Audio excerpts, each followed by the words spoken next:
Lucretius Today.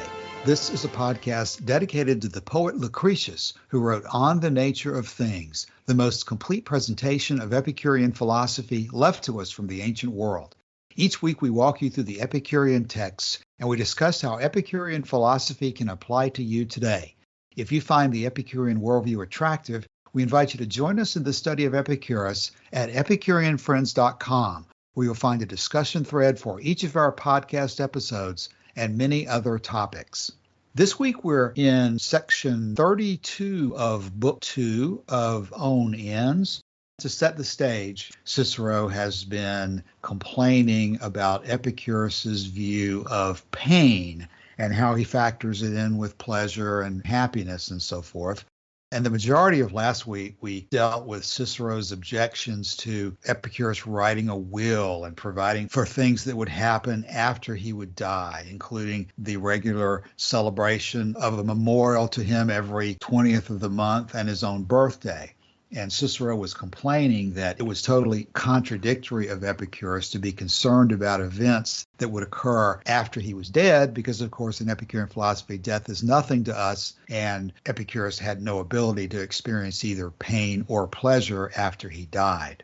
That was what led up to the beginning of section 32, and I'll go through that very quickly. 32 starts off this way.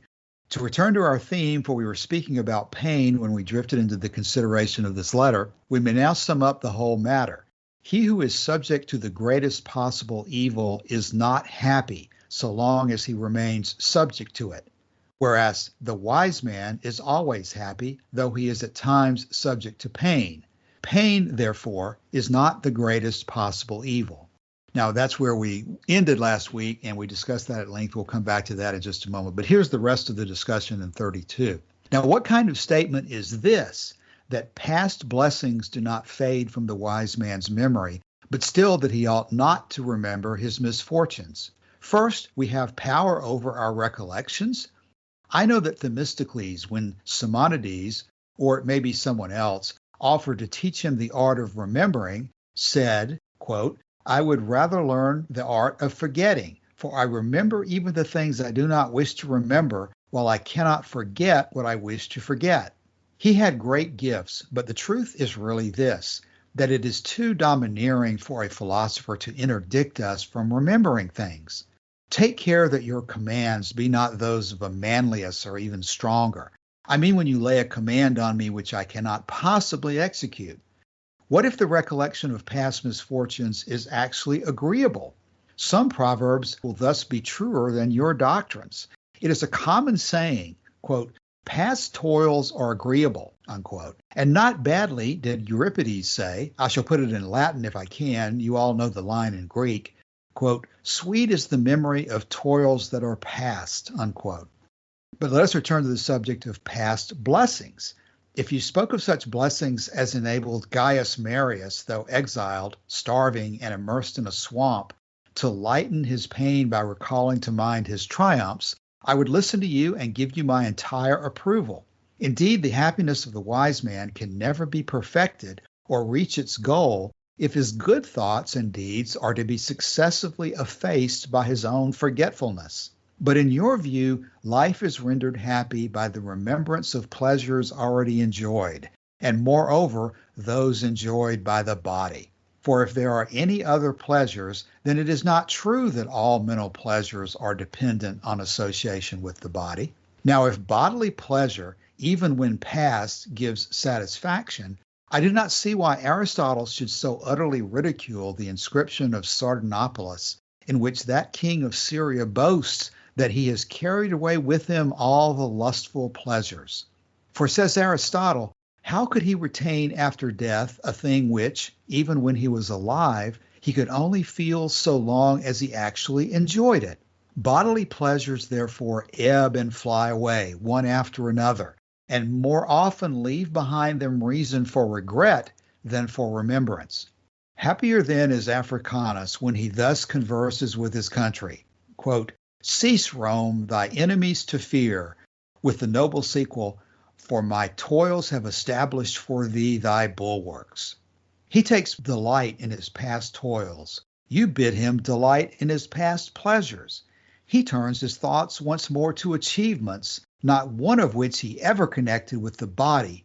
You wholly cling to the body. Okay, that's 32. When we ended last week, we were wrestling with Cicero's challenge here that if indeed, as Epicurus holds, pain is evil, then how does it make sense that a man could be happy and still be in the grip of evil? Because, especially from Cicero's point of view, the happy man is not going to have any part of evil if he's truly good. He thinks it stands on its own as showing the inconsistency of Epicurean philosophy. The central topic that Cicero says is something that sums up the whole matter, is that if you're subject to the greatest possible evil, then it makes no sense to call you happy. But in Epicurean philosophy, pain is the greatest possible evil, and we all know that pain does accompany human life. So you're never going to have a happy man in Epicurean philosophy because you can never get away from the greatest possible evil. Right. The way that we answered this question in the past was by saying that you can be happy even if you suffer pain by setting, this is what he says in the letter to Idomeneus that we talked about last week, you can be happy even experiencing the greatest evil because you set your multitude of pleasures that you're experiencing of all different kinds over and above the pain that you're experiencing. Right. And Joshua, let's go ahead and use that as the jumping off point then to move on here in section 32, because that's what the rest of 32 is really talking about is, okay, Epicurus is contending that even though he's in excruciating pain on his last day, he is truly happy. Now, regardless of whether Cicero thinks that is a contradiction of his philosophy or not, that's what Epicurus said. And Torquatus has previously said in Book 1 that the wise man is always going to be able to find more reason for joy than for vexation. And so there's an interesting relationship between finding more reason for joy than vexation with this word happiness. And we need to address whether happiness is something separate or it really just is the condition of having more reason for joy than for vexation. But for the moment, at any rate, the point is that Epicurus is saying that this excruciating physical pain is outweighed for him by these memories, by these interactions with his friends. And there's several aspects of that that have to be addressed. Cicero wants to write all of that out because those memories are not tied to the body, according to Cicero. Now, that's one objection, but this is where Cicero goes off as well into talking about Themistocles and the issue of it's more important to forget than it is to remember, which is a sidetrack here on this issue. But what Cicero is really getting at, it looks like, is to say that it's too domineering for a philosopher to interdict us from remembering things. And Epicurus, you should be careful about laying a command which cannot possibly be executed. And Cicero says, what if the recollection of past misfortunes is agreeable? Because there's expressions about how once you've finished a task, the memory of it is pleasant, even though it was not pleasant while you were going through it. And he brings up example of Gaius Marius, who was lightening his pain by recalling his triumphs, even when he was in the midst of terrible circumstances in battle. And so as we discuss the question of happiness, we clearly have these mental recollections. These thoughts are sources of pleasure for us. And so Cicero's attack is going to be that these mental pleasures should not be considered to be powerful in Epicurean philosophy. Okay, let me take up this issue of memory first, because I think it's kind of an interesting one. He says, now what kind of statement is this, that past blessings do not fade from the wise man's memory, but still that he ought not to remember his misfortunes? And Cicero brings up the interesting point as to whether we have power over our recollections. Now, this is a slight tangent, but there's a game that is sometimes played on the internet, but predated the internet in some ways, and it's called The Game. And I'm going to read the first paragraph from Wikipedia. The game is a mind game in which the objective is to avoid thinking about the game itself. Thinking about the game constitutes a loss, which must be announced each time it occurs.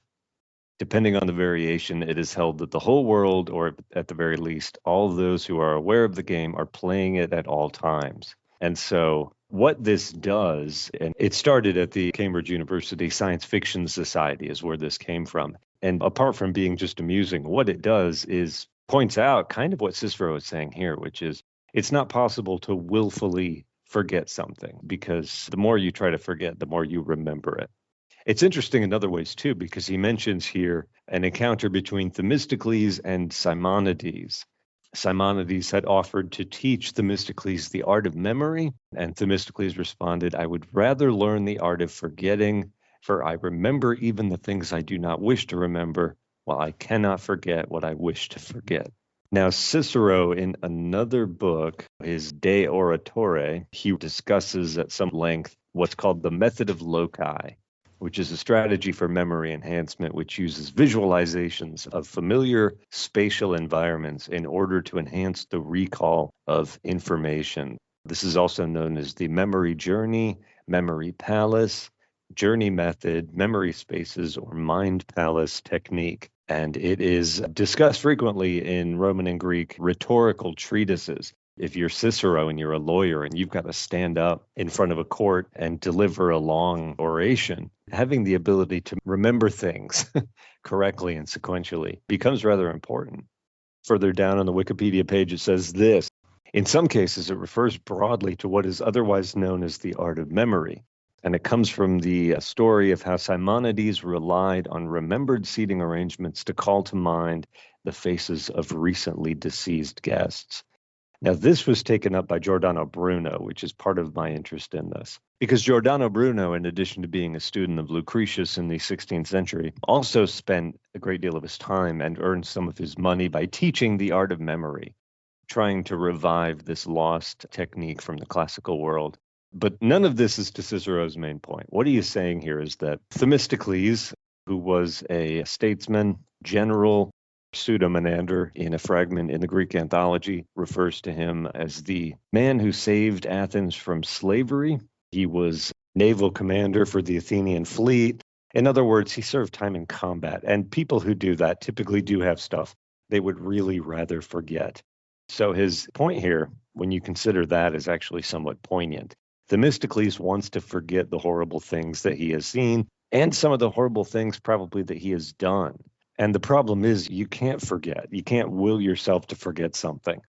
So does that present a problem for Epicurus? Because I've said already that I think the Epicurean system holds up to Cicero's criticism, in part because you can set your manifold experience of pleasure over and above the experience of all the pain that you're feeling. And part of that does relate to this issue of memory, right? Because Epicurus's advice, even on his last day, was that he was experiencing the pleasant memory of his past friendships. Yes, Joshua, I think that's the right direction here. As you were talking, I was scanning forward into 33, and I think I understand now how we break this down in Cicero's presentation here. 32 that we're discussing now is focused on Cicero's practical objections, just as you're talking about the difficulties of summoning up good memories and the difficulties of putting away bad memories.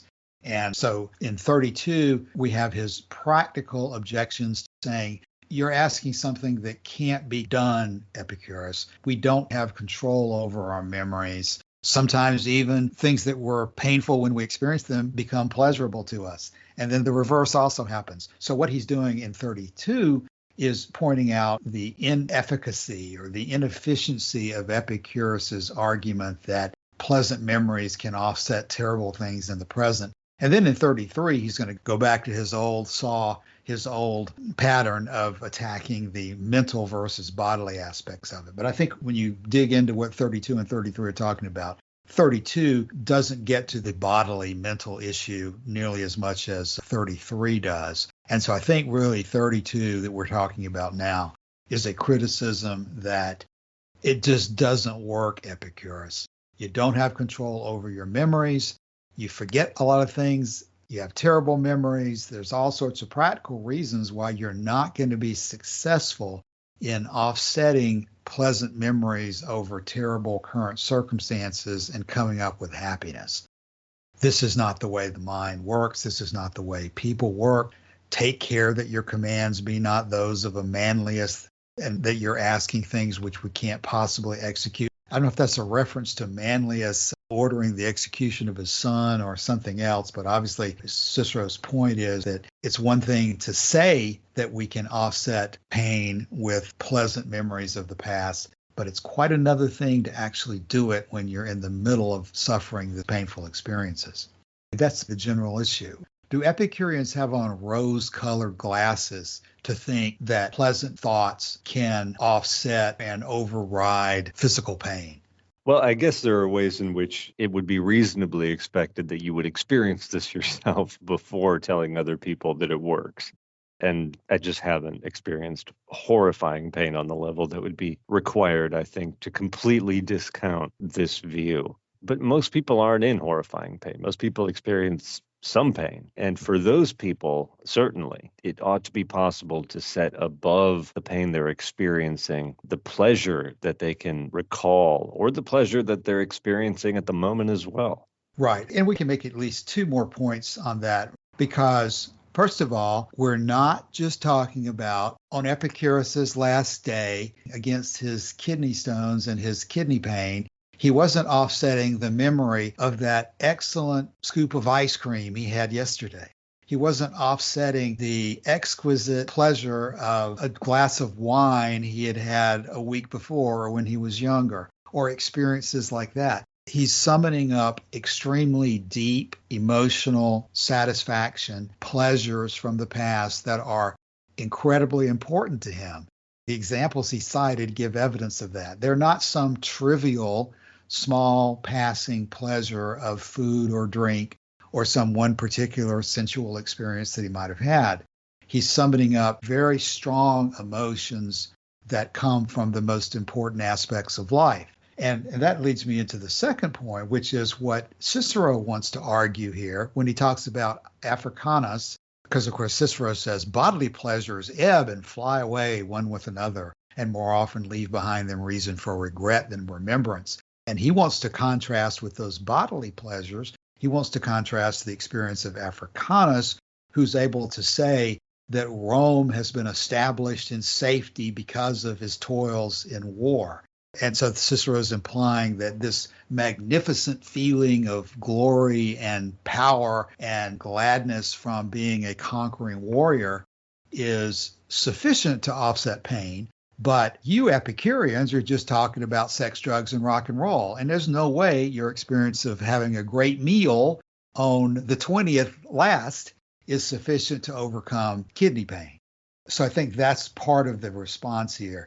In the end, Cicero's argument that the glory of having a wonderful military career can offset pain while the pleasures of the banquets of the past cannot is the same old song from Cicero. He's trying to trivialize Epicurean pleasure and exclude those important pleasures that come from these deeper experiences of life that Epicurus fully embraces along with the food and other sensual desires. So Cicero's argument is the one that's contradictory. If Africanus is happy that he has brought Rome to be safe, then that was a pleasure for Africanus. So if one of the two arguments is less effective, I'd say it's clearly Cicero's because he's the one who's making the false equivalency. He's trying to say that virtue is its own reward and that Africanus didn't get any pleasure from it, which is just ridiculous. It is ridiculous. And if you look at the bottom of page 73, Cicero says, what if the recollection of past misfortunes is actually agreeable? Well, then, Cicero, you should remember them and you should set them above and over the pain that you're experiencing. That's Epicurus's advice. The memory of past misfortune, particularly past misfortune that you suffered in company with your friends, that you got through it together, yeah, surely that's agreeable. So it's pleasurable to remember it. And Joshua, here's another point. We're talking about what the wise man is going to do. You're not getting to the point of being a wise man and being happy unless you take certain steps to get there. You're not just randomly going to fall out of bed in the morning and become a wise person and a happy person. And so where I'm going with that, of course, is Torquatus has talked previously, back in the section you quoted last week, about the characteristics of the best man, the best life. that he is not going to allow these memories to fade from recollection. In other words, it does take effort to do what Epicurus is talking about. You do have to take steps to remember these good things from the past and have them available to summon up when you need them.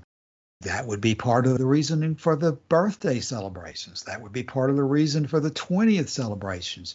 That would be part of the reason to commit Epicurean text to memory, because you've got to use your mind properly, prudently, to store up these pleasant recollections, these happy experiences of life, so that you'll have them when you need them.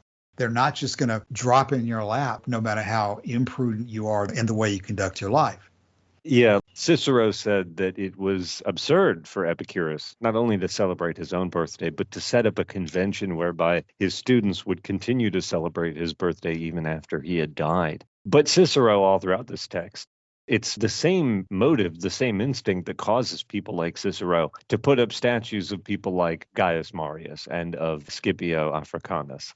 Cicero said at the time that it was unbecoming a philosopher to celebrate his birthday or to have his birthday celebrated. But when you want to remember something, sometimes you need a statue or you need a picture or you need to set aside a day to do that. And clearly this instinct is not foreign to Cicero's understanding, because he's doing the same thing here throughout not just this work, but every one of his works when he's talking about the stories of illustrious Romans. It's the same impulse. Right. He doesn't want to call it pleasure, but it is the same sensation of satisfaction, reward, gratification, whatever you want to call it, that certainly comes under the Epicurean definition of pleasure. You're achieving these things, and that's the reason you do it, not just because you feel it's the right thing to do. Before we move to 33, it's probably worth pointing out what's listed as line 106 here in the Reed edition, where Cicero says that indeed, the happiness of the wise man can never be perfected or reach its goal if his good thoughts and deeds are to be successively effaced by his own forgetfulness. But in your view, life is rendered happy by the remembrance of pleasures already enjoyed, and moreover, those enjoyed by the body.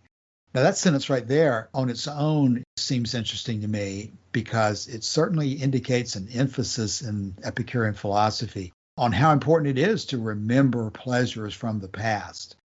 Now, I think it's probably inaccurate for Cicero to say, moreover, those enjoyed by the body. You can say including those enjoyed by the body, but I don't think that there is a primary emphasis on those enjoyed by the body, except in the broad definition of the body as everything that involves you, because you are a body in the end in Epicurean philosophy. But certainly this whole section is an emphasis on how much importance the Epicureans were placing on mental pleasures accumulating in the mind and being readily available for access and for savoring, just like you savor a steak and hold it in your mouth as you chew it. You savor these pleasures over time, and this gives you a store or reservoir of pleasure that's always available to be called on, and not necessarily always available to be called on when some pain erupts, but simply always available to be called on as you proceed through your life, however long that life tends to be. And then what Cicero says about Aristotle here is that Aristotle ridiculed Sardanapalus, who had said that he had carried away with him to death, essentially, all the lustful pleasures, because Aristotle's point was he could not retain after death something that when he was alive, he could only feel so long as he actually enjoyed it. Presumably that is a allegation that you can't really remember a physical pleasure. And that's probably something we should talk about for just a minute. Is it fair to say that you can relive an experience of physical pleasure through your mind? Can you relive an experience of physical pleasure in your mind? What I'm thinking in my head is, can I, in my mind, experience it again through my sensations?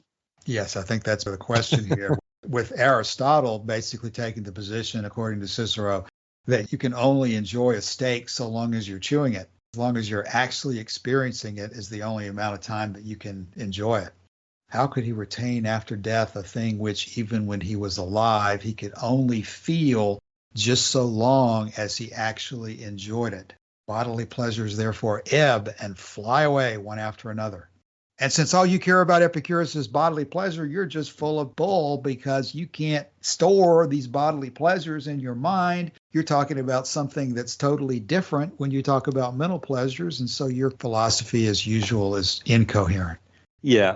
Here's the thing. I don't know if it is possible to enjoy a nice steak again 10 years later, just thinking about the steak that you enjoyed 10 years ago. I think it's very possible to experience new or very similar kinds of bodily pleasures 10 years after you ate that steak, because the sources of bodily pleasure are so numerous that we don't have to linger on thoughts of the steak. But that's also not really what Epicurus is saying. When he talks about the remembrance of past pleasure, Epicurus says that you should cultivate wisdom and friendship, and that one of these is a mortal good, but the other one, friendship, is an immortal good, right? So friendship is at the heart of so much of what Epicurus is talking about when he's talking about the pleasant life, when he's talking about remembering past pleasures. When you remember past pleasures, I don't think Epicurus is picturing tallying off every fine meal you've ever eaten your entire life. But some meals are more memorable than others because we spend them with our friends. And so that's the thing that you focus on when you remember past pleasures. Yes, some meals are more memorable and more pleasurable than others. And I think, Joshua, too, I don't know that it's important to Epicurus that what we're doing is reconstructing the exact bodily sequence of events that took place when we moved the steak from the plate to our mouth. The memory of having a good steak dinner is pleasant. Now, it may not be exactly the same experience as actually sitting at the table and eating that steak, but it is pleasant. Both the eating of the steak was pleasant when it occurred, and the memory of the eating of the steak is pleasant when you remember it. As we've discussed many times before, pleasure is a many-faceted diamond, and you look at it from many different perspectives. You may not be getting the same cellular experience remembering the steak as when you ate it, but both of those experiences are, in fact, pleasurable. And in logical, philosophical terms, Epicurus is interested in pleasure as a concept, as a feeling that encompasses all sorts of different experiences. And he's constantly moving between intensity, parts of the body, and duration, as he talks about in Principal Doctrine 9 as aspects of pleasure. And it is Cicero, again, trying to be a lawyer to trap the innocent listener or reader into thinking that Epicurus is saying that eating a steak is exactly the same thing as remembering the eating of the steak. They are not exactly the same thing, but they are both pleasurable. And they are both things that when you're considering your life being a surplus of pleasure over pain, you can count the memory of the steak dinner or the memory of your friends or the memory of anything else you find agreeable. You can count that in the balance against all of the pains that are being experienced at the same time.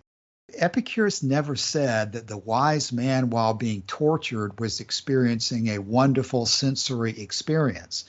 All Epicurus is saying is, in terms of his global characterization of being a happy man or not, that it is reasonable to consider that happiness allows periods of time when pain does intrude into our lives. I think that's the direction you ultimately have to come down, and always evaluating Cicero as that he's taking things out of context so that he can make them appear to be ridiculous when you place them in the full context that Epicurus was talking about, they make perfect sense. Yeah, let me go back up to just below the 106 mark. Cicero says, "For if there are any other pleasures, then it is not true that all mental pleasures are dependent on association with the body." I've been trying to figure out what's wrong with this picture. And I think what's wrong with this picture is that Cicero is giving us an example of his best fallacy of the excluded middle. Because for Cicero, on the one hand, you have the Ciceronian, the Platonic, the Aristotelian idea that the mind is something pure and noble and beautiful. We'll start with Plato here, that you existed before you were born, that you knew everything, but that when you were born, your mind was prisoned in your gross, disgusting flesh, that you forgot everything you knew, and that all learning is a process of recollection. So that the pleasures of the mind for Cicero, if he even valued pleasure, under the Platonic understanding, would be significantly better because the mind is not tied to the body. It's prisoned in the body, but it's its own separate, beautiful, unique thing. On the other far extreme, you have the caricature of Epicurus that Cicero gives us, which is that Epicurus is only interested in those pleasures which impact the body. Because of what he says here, he says that if there are any other pleasures, then it is not true that all mental pleasures are dependent on association with the body. Therefore, what he's almost saying here is, therefore, we can throw out mental pleasures and only talk about bodily pleasures. That's the problem. That's the issue. He doesn't consider this middle position, which is, yes, your mind is rooted in your body, but mental pleasures are still different than bodily pleasures, and they're worth talking about in their own terms. And we don't have to pretend, like Cicero wants to pretend here, that all pleasures are bodily in the same way, right? Of course, mental pleasures are associated with the body. They have to be because the mind is associated with the body. They're also different than bodily pleasures. Just like the mind is different from the body, even though connected to it. Yes, that seems to be the big point of this part of the argument. You know, we're well past the halfway point of today's episode. Looking forward, I think that we can let Cicero finish this part of his argument by going a little further into 33, so we don't have to slog through this again next week or the week after that. Let me add this to our discussion today. So 33. But how is this very position of your school to be made good? Namely, that all intellectual pleasures and pains alike are referable to bodily pleasures and pains. Do you never get any gratification? I know what kind of man I'm addressing. Do you then, Torquatus, never get any gratification from anything whatever for its own sake? I put on one side nobleness, morality, the mere beauty of the virtues, of which I've already spoken.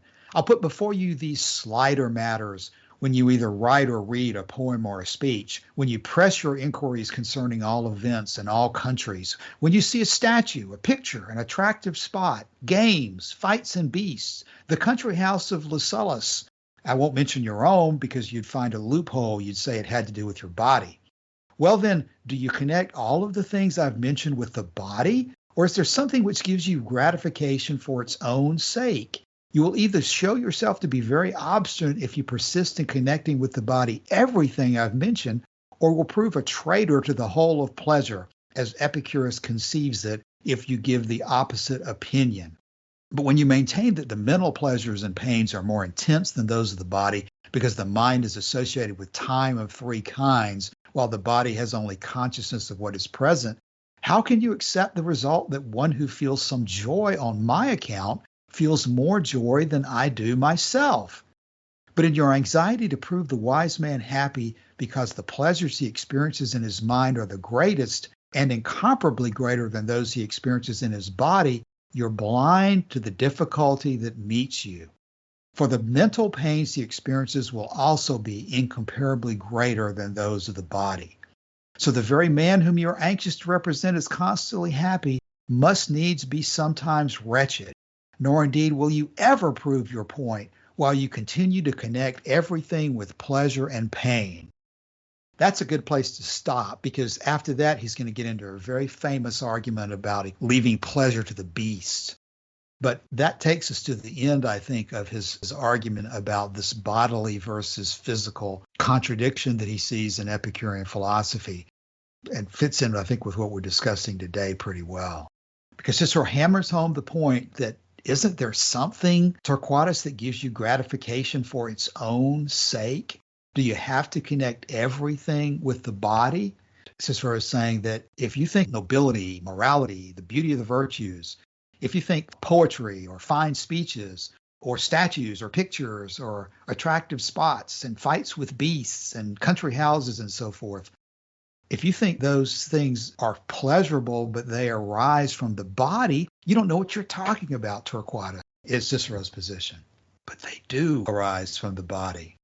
You know, Cicero, we say that the mind is rooted in the body or emerges from the body because we think that's really true in nature. That's just the way it is. It's not like if we wanted it to be differently, it would be different. It's just we observe the way that these things are, And we emerge with the conclusion, and the conclusion is that the flesh is not a prison, that the mind is not a spark of the divine which has been imprisoned in the flesh, that the mind and the body have developed and, in a sense, evolved together as a unit, and that it's that way not just for us, but for everything that is capable of sustaining consciousness. So with that being the case, I think we can talk about this in the sense that mental pleasures are connected with the body, but again, it doesn't make sense to disregard mental pleasures of the kind that Cicero is talking about here and just focusing only on the pleasures of the banquet, or the pleasures of sex, or the pleasures of music, and so forth. That mental and intellectual pleasures do have their own value, and that in some cases they are more pleasurable and more valuable to us than the bodily pleasures, even though the mind is rooted in or connected to the body. In this, just like everything we've talked about, I think Cicero is very uncharitable in his understanding or interpretation of what Epicurus is actually saying. And it does get very frustrating. Yes, it does.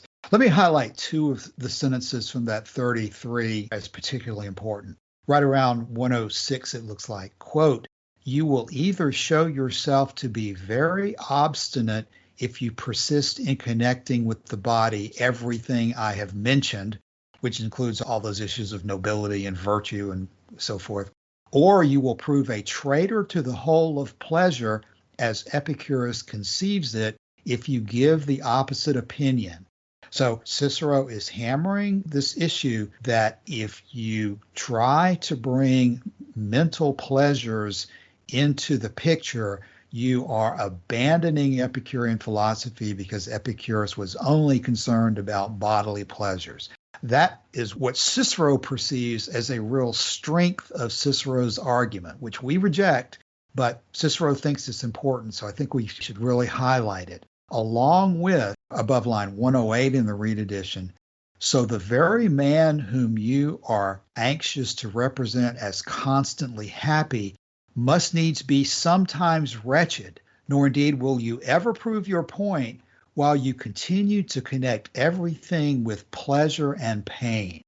Meaning again that Cicero is saying that the problem with Epicurean philosophy is to put emphasis on pleasure and pain and explain everything in those terms rather than explaining them in terms of virtue.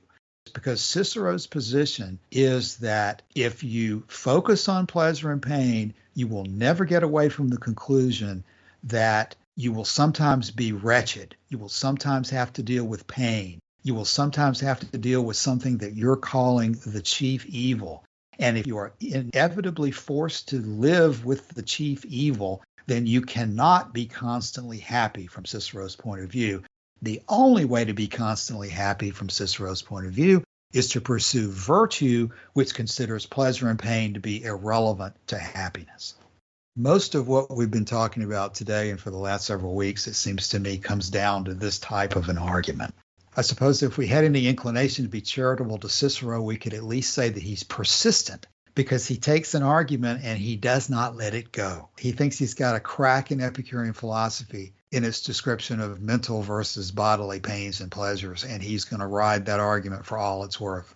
But once you understand that Cicero is just flat wrong in his characterization of Epicurus as taking those positions, that he's totally misinterpreting and not negligently misinterpreting it, but intentionally misinterpreting it, then it becomes easy to see through his argument. So we quoted a few weeks ago from this passage by Norman DeWitt in his book, Epicurus and His Philosophy. I'm going to quote it again, and we'll see if it gives us any new insights here. He says in the chapter, The New Hedonism, under the section, The Unity of Pleasure, he says, if at this point the attention be recalled to the synoptic view, it may be observed that the telos has been presented under three aspects. First, as a unitary good, it is pleasure. Second, as a dualistic good, it is health of mind and health of body. Third, in a seemingly negative aspect, it is freedom from fear in the mind and pain in the body. This seeming negativism was spotted by the antagonists of Epicurus as a chink in his armor and the arrows of their dialectic were concentrated upon it. The weakness alleged was that of calling two disparate things by the name of pleasure, something we've been dealing with from Cicero since the beginning of Book 2. So what DeWitt does here, in a sense, is he resolves this issue of mental versus bodily pleasures by describing it under this rubric where you can talk about it in three different ways. That first of all, the telos, the proper goal or end of human life, the good or the greatest good is pleasure. But you can talk about it in a second way, which is that the good is health of mind and health of body. Or third, you can talk about it in the negative aspect, which is freedom from fear in the mind and pain in the body. Does that get us any closer to resolving what Cicero sees as the major problem? Because we've answered Cicero's objection, but he repeatedly asked the question, and repeatedly giving the same answer does get rather old, I think. So this is DeWitt's attempt, I think, to discuss how the issues of pleasure and pain in the mind relate to pleasure and pain in the body, and how together those two things relate to our understanding of the words pleasure and pain. Joshua, I think it does move the ball forward. It does assist us in this, and it does it by pointing out the absolute hypocrisy in Cicero's position.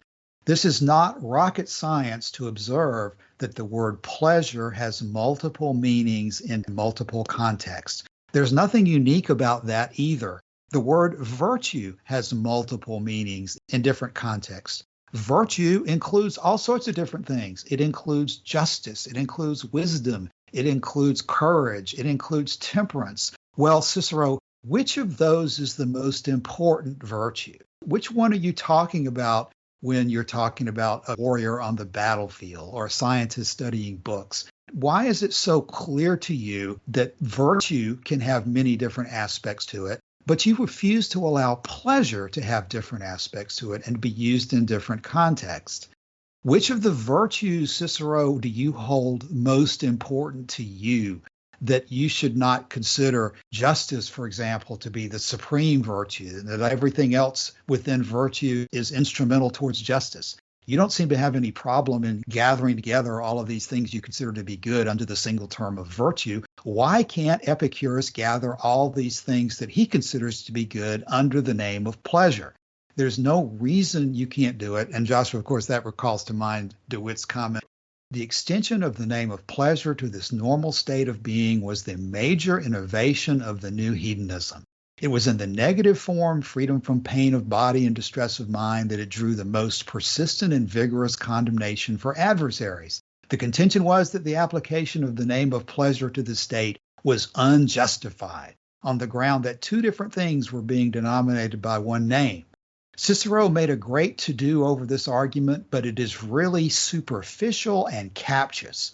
The fact that the name of pleasure was not customarily applied to the normal or static state did not alter the fact that the name ought to be applied to it, nor that reason justified the application, nor that human beings would be the happier for so reasoning and believing. So again, what's going on here is that Epicurus has brought to the word pleasure a wider definition, perspective that it always should have had with it. Pleasure should never have been considered just simply sex, drugs, and rock and roll. Pleasure has always been the reward that we get from these military exploits, or the painting or the art or the statuary that Cicero is talking about regularly, from the accomplishments of the lives of these great people Cicero and the Stoics love to talk about. The reward that they got for their actions was the pleasure and satisfaction and gratification that came from those actions, and not just because they checked some mark in heaven on some book of life somewhere where they got credit for doing good just because it's good. Epicurus is a very practical person who looks at the results of your actions and measures the merit of your action by their results and not by the hypocritical words that you claim to be applicable to them in your realm of ideal forms with Plato, or essences with Aristotle, or in some kind of religious viewpoint. Epicurus looks for the results in human life in terms of pleasure and pain, and he judges things accordingly from that practical, real perspective.